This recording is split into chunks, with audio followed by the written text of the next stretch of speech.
이재명 더불어민주당 대선 후보가 오늘 특검 논란과 관련해서 현재 검찰의 수사가 미진하다며 검찰이 제대로 안 하면 특검을 갈 수밖에 없다고 했습니다. 또 당과 정부도 앞서 전해드린 것처럼 공개적으로 비판하면서 현 정부와의 차별에 나선 모습인데요.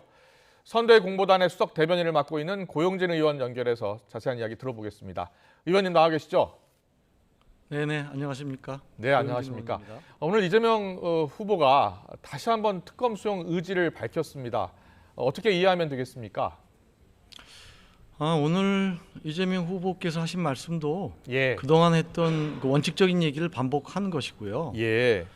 기본적으로 지금 수사가 나름대로 지금 활력을 띠고 진행되고 있기 때문에 네네. 이 수사 결과를 보고 그 수사 결과에 미진함이 있다든지 예. 요구가 있으면 그때는 주저하지 않고 특검을 예. 수용하겠다라는 원론적인 입장을 밝힌 것이고요. 네. 지금까지 13차례의 특검이 모두 수사 결과가 나온 뒤에 이루어졌습니다. 예. 그렇기 때문에 특히 우리 정부에서 지금 우리 공수처, 검찰, 경찰이 지금 경쟁적으로 수사를 하고 있고 네. 이 수사에 어느 누구도 관여할 수 있는 과거에 뭐 우병우라든지 뭐 이런 분이 있는 것도 아니고 공정한 수사가 이루어질 것이고 그 결과에 따라서 혹시라도 국민들께서 미진하다고 여긴다면 그때는 특검을 수용하겠다. 주저하지 않겠다. 그런 말씀으로 받아들여 주시면 될 것 같습니다. 알겠습니다. 그렇다면 송영길 대표가 검찰과 공수처 수사를 강조한 것으로 해석한다는 그 발언과 크게 다르지 않은 것으로 이해하면 되겠군요. 네네, 맥이 같은 거고요. 예. 이미 지난주에 이 특검 수용 관련해서 여러 해석들이 분분했기 때문에 다 후보와 당 대표 또 우리 지도부가 전부 의견이 조율된 그런 네. 견해입니다. 알겠습니다. 그리고 오늘 당과 정부를 좀 공개적으로 비판하는 모습이 이제 문재인 정부와 좀 차별화하는 것 아니냐 이런 분석이 나오는데 어떻게 이해하고 계십니까? 그러니까 어떤 공격을 말씀하시는 거죠? 예, 예를 들어서 네네. 그동안 논란이 됐었던 국회의원 면책특권 제한 그리고 위성정당 비례정당 문제, 특히 위성정당 비례 문제는 당 차원에서 개선책을 마련하라 이렇게 직접 주문을 했는데요. 네, 그 문제가 이제 뭐 정부하고 의견을 지금 서로 대립한 적은 없고요. 예. 굳이 아까 말씀하신 대로 하자면 그 소위 이제 그 뭐 지역 화폐 관련 예산이라든지 예. 또는 일상회복 지원금이라든지 이런 부분들에 대해서 이재명 후보는 좀 더 확장적이고 적극적인 재정 지원을 요구하고 있는 것이고 정부는 아무래도 이제 국간지기 입장이기 때문에 그거에 대해서 좀 보수적으로 대응하고 있기 때문에 그러한 거에 이견은 있고요. 나머지에 대해서는 이견 없고 지금 말씀하신 뭐 위성정당이라든지 뭐 면책특권 부분은 아주 후보가 제기한 어떤 개선 사항인데 아시다시피 이제 헌법 45조에 국회의원은 면책특권을 가지고 있어서 국회 내에서는 책임지지 않고 발언을 할 수 있거든요. 그런데 이것이 너무 악용되는 사례가 많아가지고 뭐 상임이라든지 뭐 등등해서 그것이 명확하게 입증되지도 않은 사실임에도 불구하고 무책임하게 발설을 하는 이런 일이 있기 때문에 이런 부분을 헌법을 개정하지 않고도 관련된 징계 규정이라든지 이런 것들을 좀 강하게 함으로써 개선할 수 있지 않을까 그렇게 생각을 하고 있는 거고요. 네네.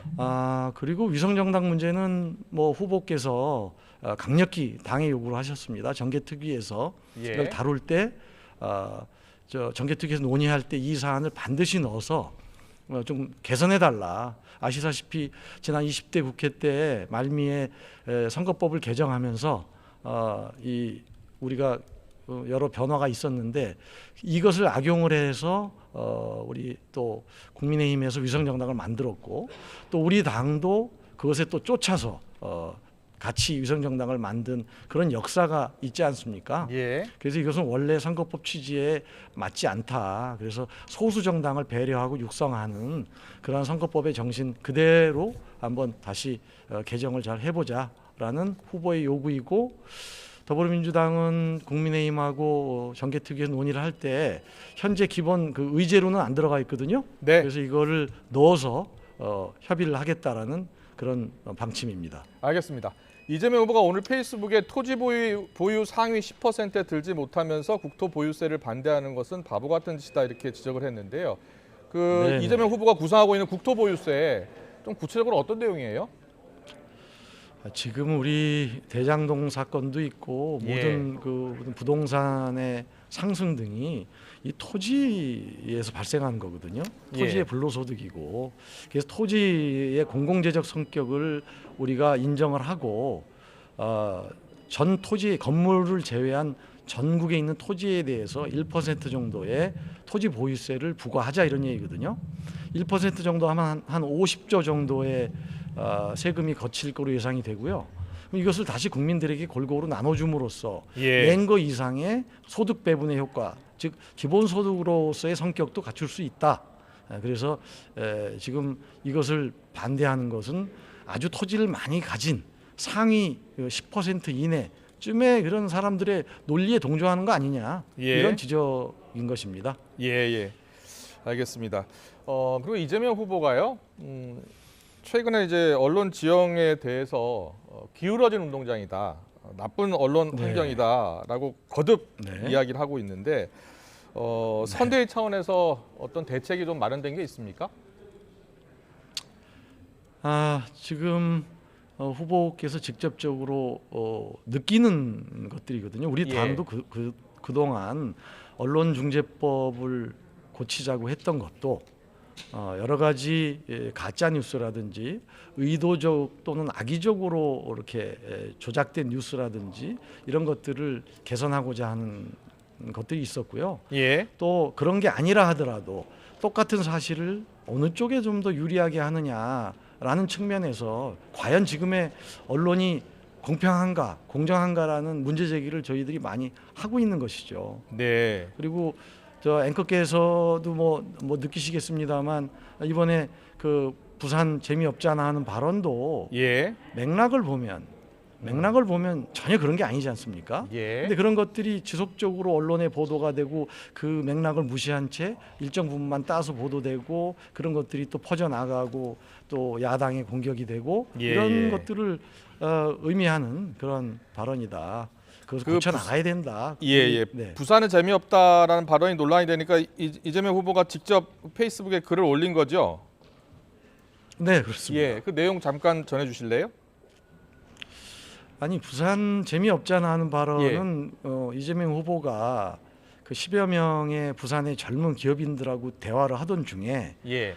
부산의 인재들이 다 인재를 육성을 해도 다 서울로 빨려가고 예. 그렇게 돼서 악순환이 계속됨으로 인해 가지고 그런 부산의 어떤 현실이 그렇게 좋지 않잖아 하는 발언이거든요. 네네. 그게 무슨 엔조이하는 그런 개념이 아니라는 거 앞뒤 맥락 조금만 봐도 다 알 수 있는 건데 예, 언론에 예. 그렇게 보도가 되고 있습니까? 예. 그렇게 보도 안 되고 있잖아요. 예. 그리고 또 뭐 여러 가지 또 그냥 이런 기울어진 운동장이 계속된다고 그러면 사실과 전혀 다른 얘기들이 부풀려져서 특정 진영이라든지 특정 후보에 불리하게 될 수 있는 그런 가능성이 높기 때문에 이런 부분들에 대해서 후보가 지적하고 이의 개선을 위해서는 언론이 바뀌어지면 좋지만 또 우리 국민들 각 개인이 또 우리 지지자들이 여러 가지 진실을 알리는데 다 나서 달라, 이런 어떤 부탁의 말씀까지 그렇게 하는 것이다. 저는 최근 그 이재명 후보의 부인 김혜경 씨 낙상 사고와 관련해서 민주당이 구급차 CCTV 일부 화면 공개하고 또 당시 119 신고 내용이 담긴 녹음 파일도 공개했습니다. 선대위 차원에서 이렇게까지 대응하기로 한 이유도 거기에 있다라고 보면 되겠습니까? 네, 특히 이거는 뭐 약 언론의 문제를 좀 떠난 그 온라인상의 그 커뮤니티라든지 카페라든지 이런 데 아주 조직적으로 빠른 시간 내에 허위 사실이 유포되는 케이스거든요. 예전에 대선 때도 아마 이재명 후보께서 이런 허위 사실에 대해서 빨리 대처하지 않아 가지고 나중에 그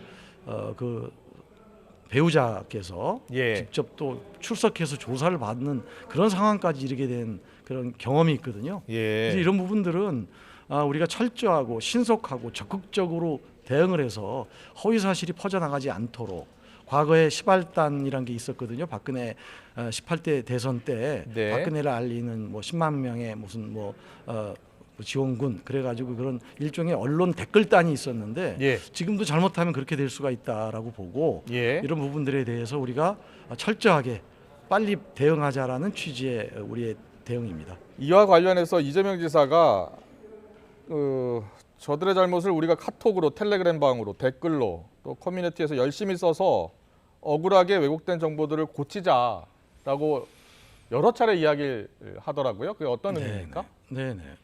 조금 아까 제가 말씀드린 바와 같습니다. 지금 언론의 지형이 저희들한테 그렇게 우호적으로 보도되고 있지 않다는 저희들의 문제 인식이 있고요. 예. 그다음에 이런 부분들은 의도적으로 조직된 어떤 집단들에 의해서 이게 퍼날라질 수 있기 때문에 이런 부분들에 대해서는 우리가 적극적으로 대처하고 그것을 국민들이 진실을 알리려는 노력을 계속 해줘야 된다. 네. 언론을 통해서 하는 데는 우리가 지금 한계가 있다고 느끼는 거 아니겠습니까? 네. 그래서 좀 더 뭐 카톡이 됐든 자신의 무슨 뭐 메신저가 됐든 이런 걸 통해 가지고 부지런히 좀 진실을 알려달라는 그런 부탁의 말씀인 거죠. 그렇군요. 지금 더불어민주당에서는 여러 가지 논란과 관련해서 경찰에 지금 수사도 요청한 상황이잖아요. 가짜 뉴스에 대해서요. 네네. 예. 네네. 예, 그게 지금 언론사를 상대로 한 겁니까? 아니면 댓글러를 상대로 한 겁니까? 댓글러를 상대로 한 것이죠. 우선 오늘 그 부분에 대한 질문을 많이 하시는데요. 네네. 우선 이 그 부인 김혜경 여사 낙상 사건에 대한 허위 그런 가짜 뉴스들이 정말로 조직적으로 빠른 시간 내에 퍼져 나갔었거든요. 이것은 누군가의 개입이 있지 않고는, 조직적 개입이 있지 않고는 어렵다고 판단하는 것이 저희들 입장이거든요. 그래서 그 중에 2명 댓글러는 저희들이 고발을 한 상태고요. 추후에도 이러한 어떤 행위에 대해서는 결코 좌시하지 않겠다, 법적 대응을 하겠다는 것이 저희 당의 입장이고 캠프의 입장입니다. 예, 알겠습니다. 그리고 이재명 후보가 최근에 이 백브리핑, 기자들한테 질문받고 답변하는 그런 백브리핑을 잘 하지 않아서 기자들의 불만이 큰 것으로 알고 있거든요. 앞으로도 계속 그러실 생각이신지 아니면 다시 이제 적극적으로 답변을 하실 것인지 궁금합니다. 이미 좀 백브리핑을 시작을 하셨고요. 네네. 오늘 오전 행사 마치고도 좀 하셨고. 네.